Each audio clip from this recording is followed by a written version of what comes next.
दोस्तों सोना पहनना भला किसे पसंद नहीं होता, और जब भारत की बात आती है तो दुनिया भर में सोने का सबसे बड़ा कंज्यूमर तो हमारा भारत देश ही है। क्योंकि यहाँ पर शादी से लेकर हर छोटे बड़े तीज त्योहारों पर सोने को पहनने, खरीदने और उपहार में देने का विशेष रिवाज होता है। लेकिन जिन खूबसूरत आभूषणों को आप इतने चाव से पहनते हैं, क्या आपको पता है कि फैक्ट्री में इन सोने के आभूषणों को कच्चे सोने से कैसे बनाया जाता है? तो चलिए आज की वीडियो में हम आपको दिखाते हैं कि आखिर कैसे फैक्ट्री में ये सुंदर सुंदर सोने के आभूषण तैयार किए जाते हैं और फिर ये आपके श्रृंगार की शोभा बढ़ाते हैं। तो वीडियो को लाइक और चैनल को सब्सक्राइब जरूर कर दीजिए। तो दोस्तों सोने के आभूषणों को बनाने के लिए जिस सोने का इस्तेमाल होता है, सबसे पहले ये समझिए कि ये सोना आता कहाँ से है। तो दोस्तों दुनिया भर में सोना कई खदानों और नदियों में से निकलता है। वहाँ से इस कच्चे सोने को इकट्ठा करके इसे हाइड्रोक्लोरिक एसिड से साफ किया जाता है, फिर इसे सुंदर आभूषण बनाने में इस्तेमाल किया जाता है।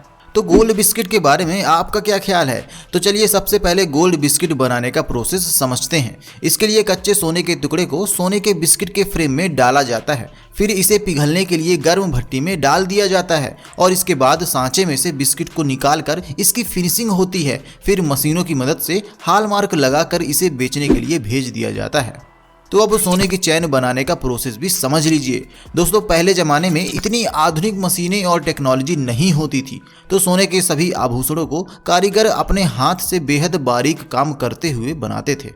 यह बिल्कुल वैसा था जैसे हम ड्राइव करते समय एकदम कंसंट्रेट करके फोकस करते हैं, क्योंकि सावधानी हटी तो दुर्घटना घटी। तो सोने के आभूषणों के साथ भी कुछ ऐसा ही था। लेकिन आधुनिक टेक्नोलॉजी और मशीनें आने के बाद सोने की चैन बनाना बहुत ही आसान काम हो गया है। हाथ से चैन बनाने के लिए कच्चे सोने को पहले एक विशेष बर्तन में आग की भट्टी में रखकर पिघलाया जाता है। उसके बाद एक लंबी स्टिक के लोहे के फ्रेम के अंदर इस लिक्विड को डाल दिया जाता है और ठंडा करने के बाद इसमें से एक मोटी सी छड़ निकलती है। उसे पीट पीट कर पतला किया जाता है और फिर इसे और ज्यादा पतला करने के लिए एक विशेष रोलर मशीन के बीच से तब तक गुजारा जाता है जब तक मनचाहे वजन और आकृति की पतली परत नहीं मिल जाती।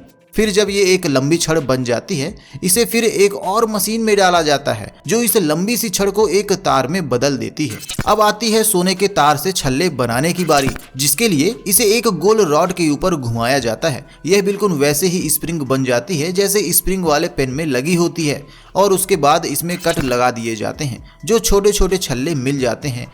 अब इन छल्लों को आपस में जोड़कर एक चैन का रूप दे दिया जाता है, लेकिन इन छल्लों को जोड़ते समय इन्हें हीट दी जाती है ताकि इनकी पकड़ मजबूत हो सके और फिर हमें एक चैन मिल जाती है। अब इस चैन को एक विशेष मशीन में डालकर बार बार ट्विस्ट किया जाता है ताकि मनचाही चैन की डिजाइन बन पाए। अब हमारी चैन बनकर तैयार है। इसके बाद इसे एक विशेष केमिकल में डुबोया जाता है, जहाँ पर इसे सुनहरी चमकती हुई चमक मिल जाती है और आखिर में इसमें लॉक लगा दिया जाता है। अब यह चैन बाजार में बिकने के लिए तैयार है।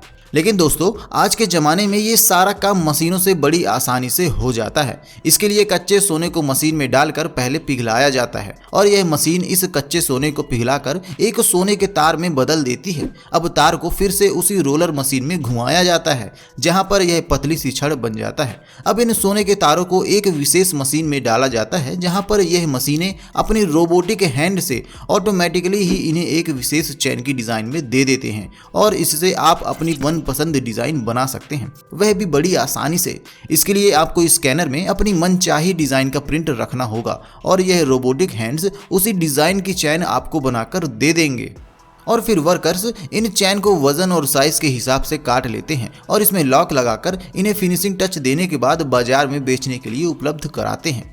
दोस्तों इसके बाद भारत की स्त्रियों की सबसे पहली पसंद सोने के आभूषण ही होते हैं, जिनमें अगर उन्हें सोने का हार मिल जाए तो वाह भाई क्या कहना।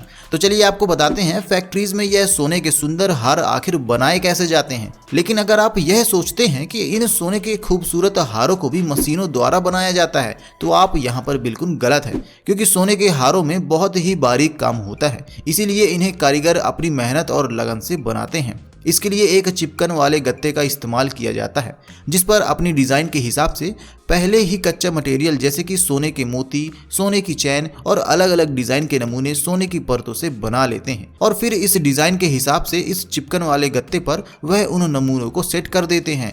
इसके बाद इनके ऊपर एक लिक्विड लगाया जाता है जिससे बनाया हुआ हार वहीं के वहीं सेट हो जाता है। अब जब वह लिक्विड सूख जाता है तो आपका हार बनकर तैयार हो जाता है। इसके बाद इस हार का हीटिंग प्रोसेस होता है ताकि यह उस चिपकन वाले गत्ते से आसानी से उठाया जा सके और फिर आपका हार बाजार में बिकने के लिए तैयार है। तो अब शायद आप समझ गए होंगे कि सोने के आभूषणों में इतनी ज्यादा मेकिंग चार्जेस क्यों पे करने पड़ते हैं हमें। आखिर इसके पीछे मेहनत भी तो बहुत होती है। तो चलिए अब सोने के खूबसूरत कंगन और चूड़ियों के प्रोसेस पर भी नजर डालते हैं।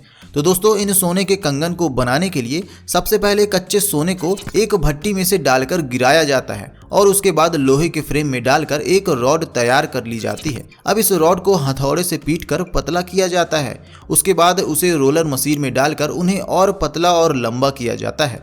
अब जब मनचाही मोटाई मिल जाती है तब साइज के हिसाब से इन्हें काटकर इनके दोनों सिरों को जॉइंट कर दिया जाता है। अब इन्हें गोल करने के लिए एक फ्रेम के ऊपर घुमाया जाता है, फिर इसमें फिनिशिंग टच दिया जाता है और अब इसके ऊपर एक विशेष डिजाइन तैयार की जाती है जो CNC मशीन के द्वारा किया जाता है। अब ये चमचमाते हुए कंगन बाजार में बिकने के लिए तैयार हैं।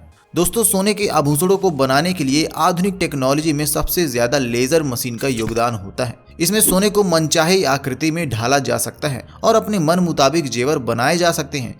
तो उम्मीद करते हैं कि अब आपको पता चल गया होगा कि आखिर फैक्ट्री में सोने के आभूषणों को किस तरह से बनाया जाता है। अगर आपको यह वीडियो अच्छी लगी हो तो चैनल को सब्सक्राइब करके हमें कमेंट सेक्शन में अपनी प्रतिक्रिया जरूर दें। मिलते हैं अगली वीडियो में। धन्यवाद।